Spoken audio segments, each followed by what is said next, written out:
تا حالا به این فکر کردین که پرده یه پسر کجاست؟ بیایم با هم فکر کنیم یه چند دقیقه. بابا خان هستم و طبق اوضاع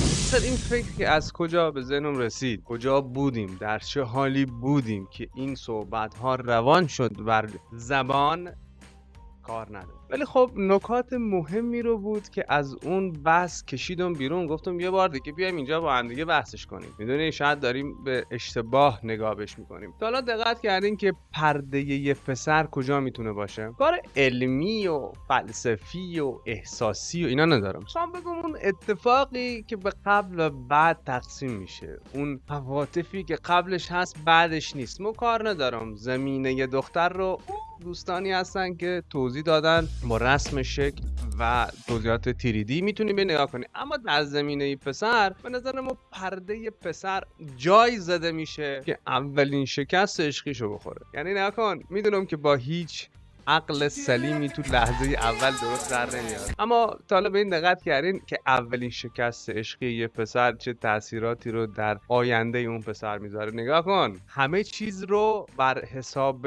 اون اندازه گیری میکنه، همه خاطرات رو بر حسب اون اتفاق نتیجه گیری میکنه. به طور خیلی ساده، اگر یه دختری بعد از اونی که واقعا دوستش داشت و شکست عشقی ازش خورد بیاد تو مسیر زندگیش، نگاش میکنه، سلام میکنه، جواب سلام نداد، تو ذهن خودش میگه بابا گوزو، بالاتر از اون که نیستی، اون ما رو ول کرد، نه ما رو ول کن. بعد از اون اگر تونستم زنده بمونم دیگه بابا همین الان هم بعد از تو میتونم زنده بمونم. چون به هر حال یک پسر با تمام لشی بازی که داره حساسه. یعنی خب پسر اونجای شکسته میشه که یک بار شکست عشقی بخوره، بعد از اون پسر سابق نمیشه. نگاه شکست عشقی خوردن حتما این نیست که اون پسر ببینی با یه نفر میره تو رابطه ها. نه، پسرها بعضی وقتا ممکنه شکست عشقی بخورن در سن 18 تا 20 سالگی فقط با نگاه. یه 6 ماهه اون دست خیابون داره یه دختری رو میبینه که یک ساعت مشخص بعد از مدرسه فقط میاد تو محله اونا راه بره، ازش رد بشه، ولی خب تا حالا باهاش صحبت نکرده باشه. به خاطر همین 6 ماه از دید یک پسر فقط برای نگاهه، اما در ذهن اون پسر داره باهاش زندگی مشترک میکنه. یعنی میتونه اون دختر ناخواسته، اصلا نمیدونه اون پسر وجود خارجی داره، اما اون دختر اگر دیگه از فردا تو اون محل رد نشه و برای 3 روز اون پسر این دختر رو نبینه، پسر شکست عشقی میخوره. به همین راحتی پرده یه پسر زده میشه. تا اینجا رو اومدم که بگم نگاه کنین، روابط از دید پسر و دختر دنیایی با هم متفاوته. اینطوری بهش تصور کن، اینطوری بهش نگاه کن. تا حالا دیدی یه پسر بگه اون دختر خوشگل‌تر از دوست دختر خودمه؟ نه.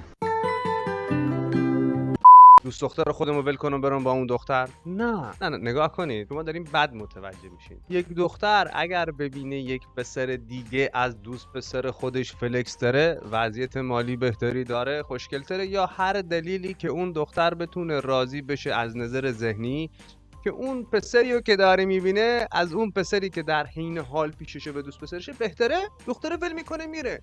اما یه پسر نه، چون میتونه 2 تا 3 تا 4 تا همه رو با هم هندل کنه. دلیلی نمیبینه چون که این خوشگله اون هم از این 2 نفر خوشگل‌تره 3 تاشو با هم مثلا با هم اختلاط نکنن، تو رابطه نرن، میتونه 3 تاشو با هم درک کنه. به خاطر همین یک دختر میتونه یه پسر رو ول کنه و پسر باعث دچار شکست عشقی میشه چون که میبینه اون دختر دیگه نیست. اما از طرف یه پسر هیچ وقت این نامردی رو نمیکنه که یه دختر رو ول کنه. حتی بگو اگر با 6 تا 7 تا 10 تا 20 تا دختر دیگه هم تو رابطه باشه میتونه میگی به خدا دروغ میگی، به علی دروغ میگی.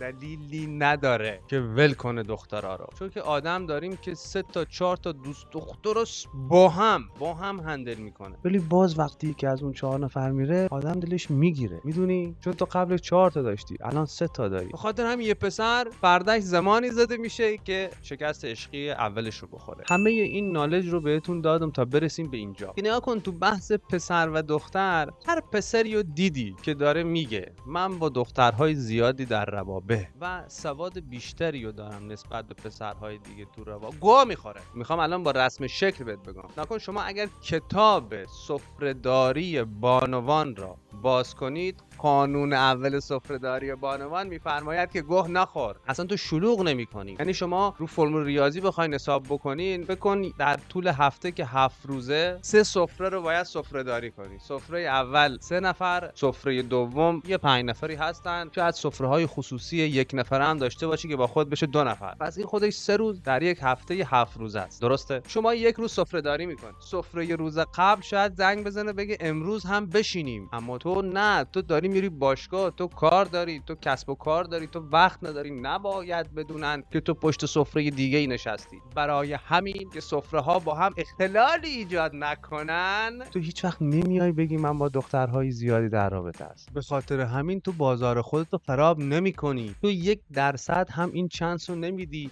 که یه دختر دیگه با دخترهای دیگه هم در ارتباط. نگاه کنید دوستان، البته نگاه کنید تمام این قوانینی که ما میگم برای یک پسر صدق میکنه، برای لاسو همون معنای سیمپ در خارجی رو میده. کسی که لاس میزنه، میدونی، کسی که پیگیر یه دختره، کسی که مثلا میره اسلاید این دایرکت میکنه. اینا این قوانین بهشون جواب میده. شما برین تو همینطوری اون دایرکت رو برین جلو، همینطوری برین پشت یه دختر، ولی اون پسری هم که میاد توی جمع میشینه میگه بابا من دخترای زیادی و بالا پایین کردم، گو میخوره. از اون بشنوین که کسی که بالای 2 دختر رو با هم هندل میکنه، اگه ازش بپرسی دختر دیدی، میگه اصلا دختر چی؟ ما دختر ندیدیم. میشه بهم نشون بدین؟ چون کسی که با تعداد دخترهای میخوام اینا رو بگم، اینا کلید واژه است. ببینید، دیدید، بفهمید دنیا دست کیه. و یه دخترباز حرفه‌ای هیچ وقت نه نصیحت میده نه نصیحت میگیره، چون میدونه باید شنید تا یاد گرفت. حتی از یه آماتور هم تاکتیکاشو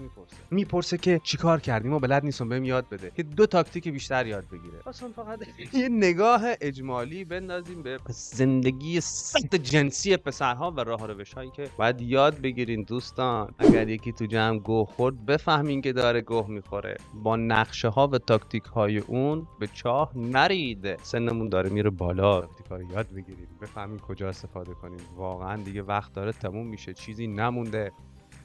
کش بیرون اونو بیاد تو بازار دیگه. چاقا اونایی که حرفامو میشنون میدونن دارم چی میگم. به خاطر همین حواستون به خودتون باشه، مواظب به گلدون اطلسی هم باشه. تا اینجای ویدیو هم اومدین یه سابسکرایب و لایک بزنین که نگاه کن تو ویدیوی بعدی میتونیم بیشتر با هم بشکافیمش. See you!